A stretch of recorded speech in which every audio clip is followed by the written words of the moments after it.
بل هو قرآن مجيد في لوح محفوظ.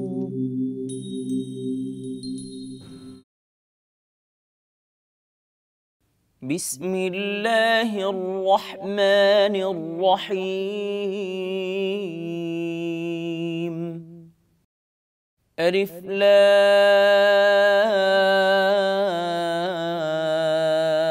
را، تلك آيات الكتاب الحكيم. أكان للناس عجبا أن أوحينا إلى رجل منهم أن أنذر الناس وبشر الذين آمنوا أن لهم قدم صدق عند ربهم. قال الكافرون إن هذا لساحر مبين. إن ربكم الله الذي خلق السماوات والأرض في 6 أيام ثم استوى على العرش يدبر الأمر. ما من شفيع إلا من بعد إذنه. ذلكم الله ربكم فاعبدوه، أفلا تذكرون. إليه مرجعكم جميعا، وعد الله حقا، إنه يبدأ الخلق ثم يعيده ليجزي الذين آمنوا وعملوا الصالحات بالقسط، والذين كفروا لهم شراب من حميم وعذاب أليم بما كانوا يكفرون. هو الذي جعل الشمس ضياء والقمر نورا وقدره منازل لتعلموا عدد السنين والحساب. ما خلق الله ذلك إلا بالحق، يفصل الآيات لقوم يعلمون. إن في اختلاف الليل والنهار وما خلق الله في السماوات والأرض لآيات لقوم يتقون. إن الذين لا يرجون لقاءنا ورضوا بالحياة الدنيا واطمأنوا بها والذين هم عن آياتنا غافلون أولئك مأواهم النار بما كانوا يكسبون. إن الذين آمنوا وعملوا الصالحات يهديهم ربهم بإيمانهم، تجري من تحتهم الأنهار في جنات النعيم.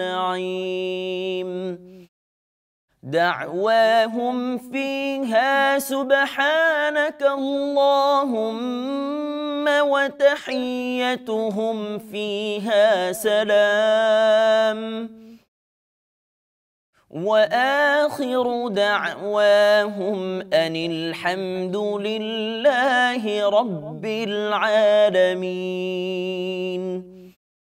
ولو يعجل الله للناس الشر استعجالهم بالخير لقضي إليهم أجلهم فنذر الذين لا يرجون لقاءنا في طغيانهم يعمهون. وإذا مس الإنسان الضر دعانا لجنبه أو قاعدا أو قائما فلما كشفنا عنه ضره مر كأن لم يدعنا إلى ضر مسه كذلك زين للمسرفين ما كانوا يعملون. ولقد أهلكنا القرون من قبلكم لما ظلموا وجاءتهم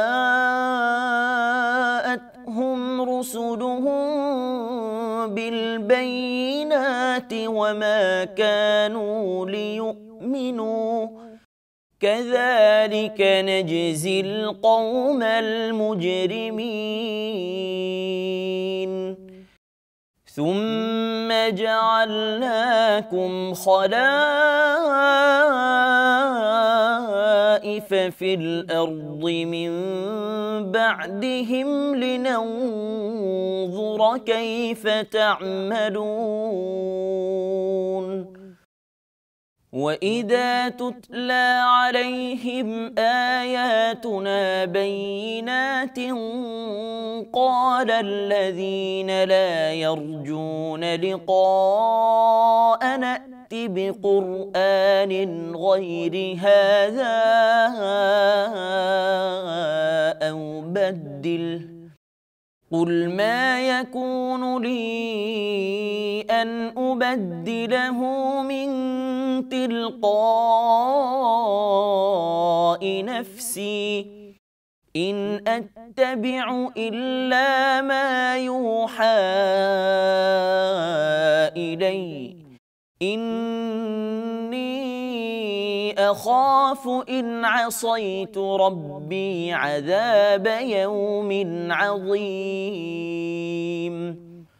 صدق الله العظيم.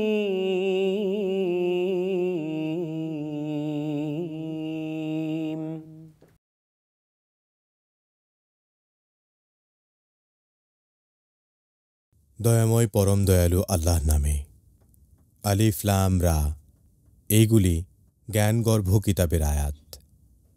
মানুষের জন্য ইহা কি আশ্চর্যের বিষয় যে আমি তাহাদেরই একজনের নিকট ওহী প্রেরণ করিয়াছি, এই মর্মে যে তুমি মানুষকে সতর্ক করো এবং মুমিনদেরকে সুসংবাদ দাও। তাহাদের জন্য তাহাদের প্রতিপালকের নিকট আছে উচ্চ মর্যাদা। কাফিররা বলে, এ তো এক সুস্পষ্ট জাদুকর।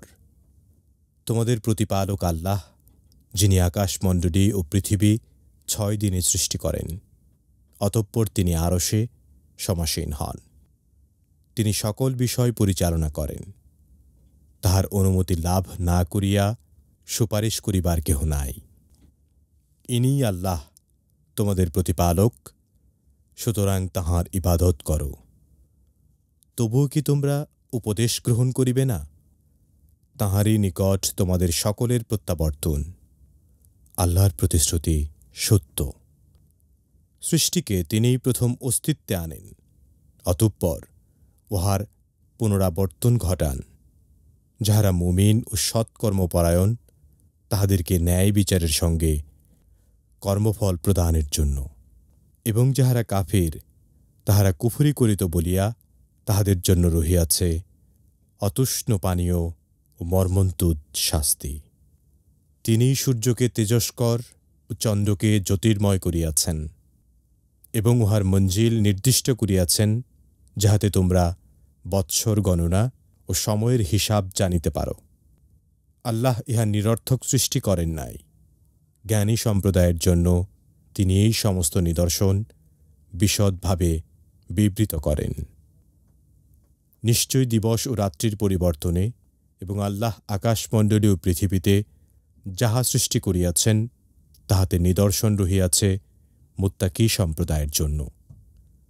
নিশ্চয়ই যাহারা আমার সাক্ষাতের আশা পোষণ করে না এবং পার্থিব জীবনেই সন্তুষ্ট এবং ইহাতেই পরিতৃপ্ত থাকে, এবং যাহারা আমার নিদর্শনাবলী সম্বন্ধে গাফিল, উহাদেরই আবাস দোজখ, উহাদের কৃতকর্মের জন্য।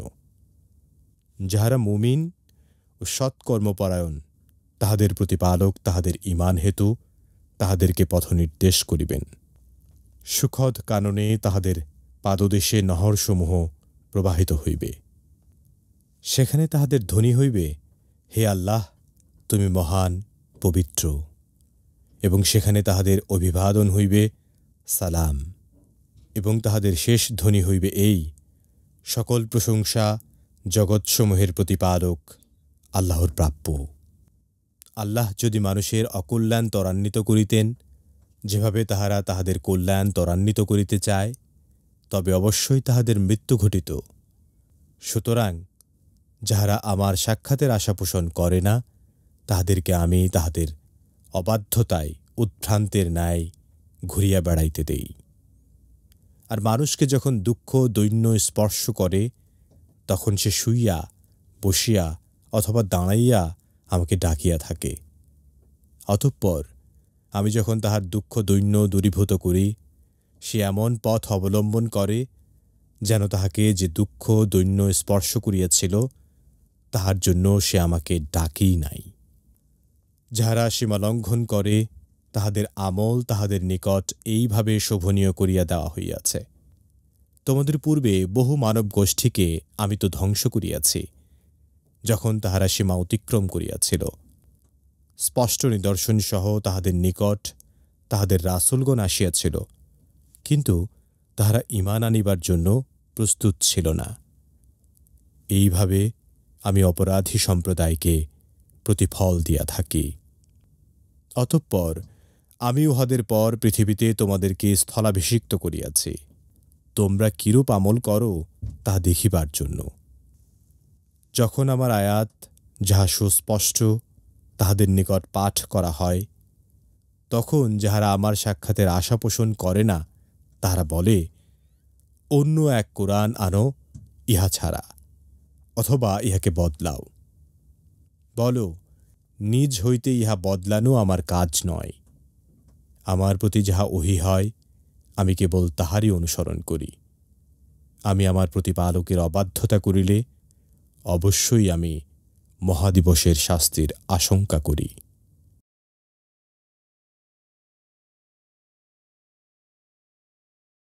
আলহামদুলিল্লাহি ওয়াহদা ওয়াসসালাতু ওয়াসসালামু আলা মান লা নাবিয়্যা বা'দা, আম্মা বা'দ। সুপ্রিয় দর্শক শ্রোতা, আসসালামু আলাইকুম ওয়া রাহমাতুল্লাহি ওয়া বারাকাতুহু। সময় সংবাদের নিয়মিত অনুষ্ঠান লৌহে মাহফুজ থেকে আপনাদের সকলকে জানাচ্ছি আন্তরিক শুভেচ্ছা ও মোবারকবাদ। সুপ্রিয় শ্রোতা, আমরা এতক্ষণ পর্যন্ত পবিত্র কোরআনুল কারীমের সূরা ইউনূসের 1 থেকে 15 নম্বর আয়াতের তেলাওয়াত শুনলাম তরজমা। আসুন আমরা এই আয়াতে কারিমাগুলোর সংক্ষিপ্ত তাফসীর শুনি। আল্লাহ তাআলা আমাদের সকলকে পবিত্র কোরআন বোঝার তৌফিক দান করুন, আমিন। সুপ্রিয় শ্রোতা, আজ আমরা সূরা ইউনূসের প্রথম থেকেই শুরু করছি। এই সূরা ইউনূস পবিত্র কোরআনুল কারীমের 10ম সূরা। এটি মক্কাতে অবতীর্ণ সূরার মধ্যে একটি, যার আয়াত সংখ্যা হলো 109 এবং রুকু সংখ্যা হলো 11টি। এই সূরাটি আল্লাহ রাব্বুল আলামিন এই হরফে মুকাত্তাআত দ্বারা শুরু করেছেন। আলিফ লাম রা তিলকা আয়াতুল কিতাবিল হাকিম। আমরা হরফে মুকাত্তাআত সম্পর্কে জেনেছি যে এর মর্মবাণী একমাত্র আল্লাহ ছাড়া কেউ জানেন না, এবং এই মর্মবাণী অনুধাবন করার জন্য প্রচেষ্টা চালানো তো আল্লাহ তাআলা নিষেধ করে দিয়েছেন। অতএব আমরা পরবর্তী যে জায়গাতে তাফসিরের বিষয়টি আমরা সেখানে যাচ্ছি, যে তিলকা আয়াতুল কিতাবিল হাকিম, আল্লাহ বলছেন যে এটা হচ্ছে অতি সূক্ষ্ম তত্ত্বপূর্ণ কিতাবের আয়াত। তার মানে এই কিতাবটি যে একটি সূক্ষ্ম তত্ত্বপূর্ণ কিতাব, এবং এই কিতাবের মধ্যে যে আল্লাহ তাআলা জাগতিক এবং পারলৌকিক সকল কিছুর সন্নিবেশ ঘটিয়েছেন, তা হলো এই মহাগ্রন্থ আল কোরআন। এই কোরআন বাস্তব জীবনের যেমন সমাধান দিয়েছেন, তেমনি বিজ্ঞানেরও সমাধান দিয়েছেন। এই জন্য বিজ্ঞানের অনেক কথা আল্লাহ তাআলা এই কোরআনের মধ্যে সংযোজন করে রেখে দিয়েছেন। এই জন্য আমরা দেখি সূরা ইয়াসিনের মধ্যে আল্লাহ বলছেন ইয়াসিন ওয়াল কোরআনিল হাকিম, তার মানে প্রজ্ঞাময় কিতাবের কসম করে আল্লাহ বলেছেন। এই জন্য আমরা দেখি এখানেও আল্লাহ বলছেন তিলকা আয়াতুল কিতাবিল হাকিম, যে এটা হচ্ছে অতি সূক্ষ্ম তত্ত্বপূর্ণ কিতাবের আয়াত। ২ নম্বর আয়াতে আল্লাহ তাআলা বলেন আকানা লিন্নাসি আজাবান আও আওহাইনা ইলা রাজুলিন মিনহুম আন আনদিরিন নাস ওয়া বাশশিরিল লাযীনা আমানু আন্না লাহুম কাদামা সিদকিন ইনদা রাব্বিহিম।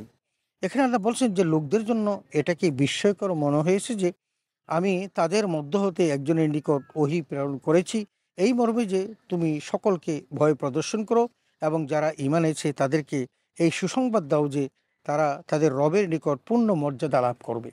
তার মানে এটা আল্লাহ বলছেন যে তাদের কাছে বিস্ময়কর যে এমন একজন মানুষকে আমি নির্বাচন করেছি, সে তাদের মধ্য থেকে একজন, এবং তার কাছে কোরআন এসেছে, এবং এই কোরআন তাদেরকে এমন সব কথাবার্তা বলছে যেই কথার মধ্য দিয়ে তারা পরকালীন জীবনে মুক্তি পাবে, সে কথাগুলো বলছে। এবং এটাও বলছে যে যারা ঈমান এনেছে তাদেরকে সুসংবাদ দাও যে তারা তাদের রবের নিকট পূর্ণ মর্যাদা লাভ করবে। ওয়াকাল কাফিরুন ইন হাযা লাসাহিরুম মুবিন, অথচ বিপরীতটা হলো যে কাফেররা বলতে লাগলো যে এই ব্যক্তি তো নিঃসন্দেহে প্রকাশ্য জাদুকর। তার মানে রাসূল আকরাম সাল্লাল্লাহু আলাইহি ওয়াসাল্লামকে তারা সুস্পষ্ট এবং প্রকাশ্য জাদুকর হিসাবে অভিহিত করেন। সুপ্রিয় দর্শক শ্রোতা, আমরা জানি রাসূল আকরাম সাল্লাল্লাহু আলাইহি ওয়াসাল্লামকে তারা গণক বলেছেন, জাদুকর বলেছেন, পাগল বলেছেন, এবং তাকে কবি হিসাবে অভিহিত করেছেন। অথচ আমার আল্লাহ তাআলা স্পষ্ট জানিয়ে দিয়েছেন ওমা আল্লামনাহু শি'রা ওমা ইয়ানবাগী লা, তিনি কোনো কবি নন এবং তাকে আমি কবিতা শিক্ষা দেইনি, এবং এটা তার জন্য শোভনীয় নয়। সুতরাং আল্লাহ তাআলা এখানে স্পষ্ট করে তাদের বিস্ময়ের কথাটি বলেছেন যে একজন সাধারণ মানুষে তার কাছে কেমন করে পবিত্র কোরআন নাজিল হতে পারে, এটা আসলেই তাদের কাছে বিস্ময় করেছিল, যদিও ঈমানদাররা সেটা মেনে নিয়েছে, কিন্তু কাফেররা সেটা মেনে নিতে পারেনি। ৩ নম্বর আয়াতে আল্লাহ তাআলা বলেন ইন্না রাব্বাকুমুল্লাহুল্লাযী খালাকাস সামাওয়াতি ওয়াল আরদা ফি সিত্তাতি আইয়ামিন সুম্মা ইসতাওয়া আলাল আরশ। এখানে আল্লাহ তাআলা বলছেন নিশ্চয়ই আল্লাহ হচ্ছেন তোমাদের সেই রব যিনি আসমান সমূহকে এবং জমিন সমূহকে সৃষ্টি করেছেন ৬ দিনে। তার মানে আল্লাহ তাআলা তার এই গোটা সৃষ্টি কৌশলটাকে ৬ দিনে সৃষ্টি করেছেন বলে পবিত্র কোরআন কারিমে অভিহিত করেছেন। অতঃপর তিনি আরশে সমাসীন হয়েছেন।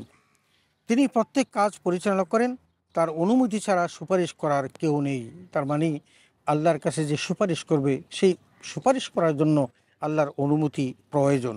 এমন আল্লাহ হচ্ছেন তোমাদের রব, অতএব তোমরা তার ইবাদত করো, তবুও কি তোমরা বুঝছো না? তার মানে সেই মহান রবের ইবাদত করতে বলেছেন, যেই মহান রব এই শক্তিমত্তার মালিক, আসমান এবং জমিন যিনি সৃষ্টি করেছেন ৬ দিনে, সেই মহান রবেরই ইবাদত করার জন্য আল্লাহ তাআলা আমাদেরকে নির্দেশ দিয়েছেন।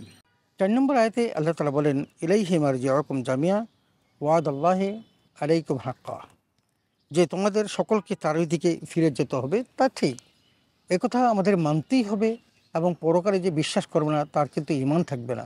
এজন্য আল্লাহ কিন্তু যে কথাটি বলেছেন যে তোমরা দুনিয়াতে যাই করো না কেন, পরকালীন জীবনে তোমাদেরকে সেই মহান রবের দিকেই ফিরে যেতে হবে। এবং আল্লাহ তাআলা যে কথাটি বললেন যে ইন্নাহু ইয়াবদাউল খালকা সুম্মা ইউঈদুহু, যে আল্লাহ তাআলা প্রথমবার সৃষ্টি করেছেন, তিনি আবার পুনরায় সৃষ্টি করতেও তিনি সক্ষম, এবং এই জন্য তিনি আবার পুনরুত্থান ঘটাবেন। কারণ আল্লাহ যারা তার কথা শুনেছে এবং তার বিধান মোতাবেক জীবন গঠন করেছে, আল্লাহ তাআলা তাদেরকে পুরস্কার দিবেন এই কারণে যে তারা আল্লাহর প্রতি বিশ্বাস স্থাপন করেছে এবং তারা সৎকর্ম করেছে, এবং এই সৎকর্মের কারণে আল্লাহ তাদেরকে পুরস্কার দিবেন, এবং সেটা যথাযথ। ওয়াল্লাযীনা কাফারু লাহুম শারাবুম মিন হামিম ওয়া আযাবুন আলীম বিমা কানু ইয়াকফুরুন। আল্লাহ তাআলা আবার শাস্তির কথাটি বলেছেন ওই কাফেরদের জন্য, যারা তাদেরকে আল্লাহ তাআলা গরম পানি এবং উত্তপ্ত পানি পান করাবেন, এবং তাদের জন্য রয়েছে যন্ত্রণাদায়ক শাস্তি, কারণ তারা কুফরি করেছে। ৫ নম্বর আয়াতে আল্লাহ তাআলা বলেন ওয়াল্লাযী জাআলা আশ-শামসা দিয়াআন ওয়াল কামারা নূরান ওয়া কদ্দারাহু মানাসিলা লিতা'লামু আদাদাস সিনিনা ওয়াল হিসাব। আল্লাহ বলছেন যে আল্লাহ এমন যিনি সূর্যকে দীপ্তিমান এবং চাঁদকে আলোকময় বানিয়েছেন এবং ওর গতির জন্য মানজিলসমূহ নির্ধারিত করেছেন, যাতে তোমরা বছর সমূহের সংখ্যা ও হিসাব জানতে পারো। আল্লাহ তাআলা এই মাস এবং দিন গণনার বিধানটি রেখেছেন এই কারণে, যাতে মানুষ যে বছর সমূহের সংখ্যা এবং হিসাব তারা জানতে পারে। আল্লাহ এসব বস্তু অযথা সৃষ্টি করেননি, তিনি এই প্রমাণসমূহ বিশদভাবে বর্ণনা করেছেন ওইসব লোকের জন্য যারা জ্ঞানী, তারা জ্ঞানবান। তার মানে আল্লাহর এই সমস্ত বিধানগুলো আল্লাহ ওই সমস্ত লোকদের জন্য দিয়েছেন যারা জ্ঞানবান এবং আল্লাহর এই বিধান বুঝতে পারে এবং তদনুযায়ী তারা আমল করতে পারে। 6 নম্বর আয়াতে আল্লাহ তাআলা বলেন, ইন্না ফি ইখতিলাফিল লাইলি ওয়ান নাহার ওয়া মা খালাকাল্লাহু ফিস সামাওয়াতি ওয়াল আরদি লাআয়াতিন লিকওমিন ইয়াত্তাকুন। আল্লাহ বলছেন, নিঃসন্দেহে রাত এবং দিনের পরিবর্তনের মধ্যে এবং আসমান ও জমিন সমূহের সৃষ্টির মধ্যে তাদের জন্য প্রমাণসমূহ রয়েছে যারা আল্লাহকে ভয় করে। তার মানে যারা মুত্তাকি, আল্লাহকে ভয় করে, তারাই আল্লাহর সকল কথাকে মেনে নেয়। এবং আল্লাহ রাব্বুল আলামিন যে দিবারাত্রি পরিবর্তন করেন এবং আসমান জমিন সৃষ্টি করেছেন, এটা তারাই মেনে নেয় যারা আল্লাহকে বিশ্বাস করে এবং আল্লাহর প্রতি ভয় রাখে। এই জন্য আল্লাহ আমাদের প্রত্যেকে সত্যাশ্রী হওয়ার এবং তাকওয়া অর্জন করার কথা বলেছেন।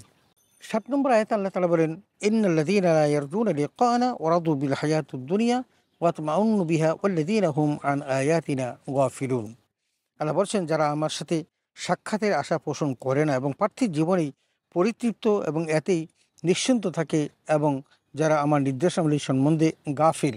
তার মানে ওই কাফের মুশরিক তাদের কি বলেছেন, যারা আল্লাহর সাথে যে পরজীবনে সাক্ষাৎ হবে, কাল কিয়ামতের মাঠে পুনরুত্থান হবে, তাকে আবার আল্লাহর সাথে হাজিরা দিতে হবে, এই কথাটা তারাই অবিশ্বাস করে যারা কাফের। এবং যারা কি করেন, পার্থিব জীবনেই তারা পরিতৃপ্ত। তারা মনে করেন যে দুনিয়াটা মস্ত বড়, খাওয়া দাওয়া ফুর্তি করো এবং এই দুনিয়ার জীবনেই যা কিছু পাবে সেটাই তার জন্য সর্বশেষ প্রাপ্তি, পরকালের জীবনে পাওয়ার কিছু নেই। ওরাই হলো কাফের। এবং বলেছেন যে ওয়াতমান্নু বিহা ওয়াল্লাযীনা হুম আন আয়াতিনা গাফিলুন, বলছেন এবং যারা আমার নিদর্শনাবলী সম্পর্কে তারা নিশ্চিত থাকে এবং গাফেল থাকে, এদেরকে আল্লাহ তারা কাফের হিসেবে অভিহিত করেছেন। সুতরাং তাদের জন্য আল্লাহ মর্মন্তুদ শাস্তির ব্যবস্থা রেখে দিয়েছেন। 8 নম্বর আয়াতে আল্লাহ তাআলা বলেন, উলাইকা মাওয়াহুন নারু বিমা কানু ইয়াকসিবুন। এবং এইখানে কনক্লুশনটা হলো আল্লাহ তাআলা বলছেন যে তাদের জন্য আল্লাহ জাহান্নাম রেখে দিয়েছেন, কারণ তারা এটা অর্জন করেছে। কারণ মানুষের কামাই হলো জান্নাত এবং জাহান্নাম। যারা ভালো কাজ করবে, নেক আমল করবে, সঠিক পথে চলবে, কোরআন বিধান মোতাবেক জীবন গঠন করবে, আল্লাহ তাদেরকে জান্নাত দিবেন। আর পক্ষান্তরে যারা এগুলো অস্বীকার করবে এবং আল্লাহর বিধান অমান্য করবে, আল্লাহ তাদেরকে জাহান্নাম দিবেন। এটা তাদের অর্জন। অতএব তারা যা অর্জন করবে সেই অনুসারেই তাদেরকে আল্লাহ তাআলা জাহান্নামের আগুনে পোড়াবেন। 9 নম্বর আয়াতে আল্লাহ তাআলা বলেন, ইন্নাল্লাযীনা আমানু ওয়া আমিলুস সালিহাত ইয়াহদিহিম রাব্বুহুম বিঈমানিহিম তাজরি মিন তাহতিহিমুল আনহারু ফি জান্নাতিন নাঈম। এখানে আল্লাহ তাআলা সুসংবাদ দিয়েছেন এবং ওই সমস্ত মানুষদেরকে কল্যাণের কথা বলেছেন যারা ঈমান আনিছে এবং সৎকর্ম করেছে, এবং আল্লাহ রাব্বুল আলামিন তাদেরকে লক্ষ্যস্থলে তথা জান্নাতে পৌঁছে দিবেন তাদের ঈমানের কারণে। কারণ তারা যে আল্লাহর প্রতি বিশ্বাস স্থাপন করেছে এবং সৎকর্ম করেছে, সেই কারণেই আল্লাহ তাদেরকে জান্নাত দিবেন। তাজরি মিন তাহতিহিমুল আনহারু ফি জান্নাতিন নাঈম। এই নিয়ামতপূর্ণ জান্নাতের মধ্যে আল্লাহ তাআলা অনেক রকমের তিনি উদ্যানসমূহ রেখে দিয়েছেন এবং তার তলদেশে নহরসমূহ প্রবাহিত হবে। সেই নহর থাকবে দুধের নহর, মধুর নহর, শরাবের নহর এবং বিভিন্ন রকমের সুন্দর সুন্দর খাদ্য প্রণালী আল্লাহ তাআলা তাদের জন্য জান্নাতে তৈরি করে রেখে দিয়েছেন। আল্লাহ তাআলা 10 নম্বর আয়াতে বলেন, দাওয়াহুম ফিহা সুবহানাকাল্লাহুম্মা ওয়া তাহিয়্যাতুহুম ফিহা সালাম ওয়া আখিরু দাওয়াহুম আনিল হামদুলিল্লাহি রাব্বিল আলামিন। এবং তাদের বাক্য হবে, হে আল্লাহ তুমি মহান, তুমি পবিত্র। যারা জান্নাতে যাবে, ওই জান্নাতের মানুষগুলো তারা সুখে স্বাচ্ছন্দ্যে থাকবে আর আল্লাহর প্রতি কৃতজ্ঞতা পালন করতে গিয়ে আল্লাহ মহান এবং পবিত্রতা বর্ণনা করবে এবং তারা পরস্পর অভিবাদন জানাতে গিয়ে তারা সালাম বলবে, আসসালামু আলাইকুম ওয়া রাহমাতুল্লাহি ওয়া বারাকাতু। এবং যারা জান্নাতি হবে, সে জান্নাতি মানুষগুলোকেও আল্লাহর জান্নাতি ফেরেশতারা ওই দরজায় দাঁড়িয়ে এসে তাদেরকে অভিবাদন জানাবে এবং তাদেরকে বলবে, সালামুন আলাইকুম তিবতুম ফাদখুলুহা খালিদিন। তোমরা সুখে শান্তিতে থাকো, তোমাদের জন্য সালাম, এবং তোমরা অনাদি অনন্তকাল এই জান্নাতে অবস্থান করো। আর তাদের সর্বশেষ বাক্য হবে, আলহামদুলিল্লাহি রাব্বিল আলামিন। সমস্ত প্রশংসা আল্লাহর জন্য, যিনি জগৎসমূহের মালিক। 11 নম্বর আয়াতে আল্লাহ তাআলা বলেন, ওয়ালাউ ইয়াজআলিল্লাহু লিন-নাসি আশ-শাররা ইস্তিজালহুম বিল খাইর লাকুদিয়া ইলাইহিম আজালুহুম ফানাযারুল্লাযীনা লা ইয়ারজুনা লিকাআনা ফি তুগয়ানিহিম ইয়ামাহুন। বলছেন যে আর আল্লাহ যদি মানুষের উপর তড়িৎ ক্ষতি সাধন করতেন এবং যেমন তারা তড়িৎ উপকার লাভ করতে আগ্রহ করে, যেমন তারা যেরকম তড়িৎ এখনই আমাকে পেতে হবে, এটা পেতে চাই, ওটা পেতে চাই, এরকম তাৎক্ষণিক তারা যদি যেমন পেতে চায়, ঠিক তেমনি যদি আল্লাহ কী করতেন, তাদের ক্ষতি সাধনটাও তড়িৎ করতেন, তাহলে তাদের অঙ্গীকার করেই পূর্ণ হয়ে যেত। তার মানে যখন তারা চাইতেন তখনই কিন্তু এটা পূর্ণ হয়ে যেত, তাহলে তাদের জন্য অনেক বড় কঠিন অবস্থার তৈরি হতো।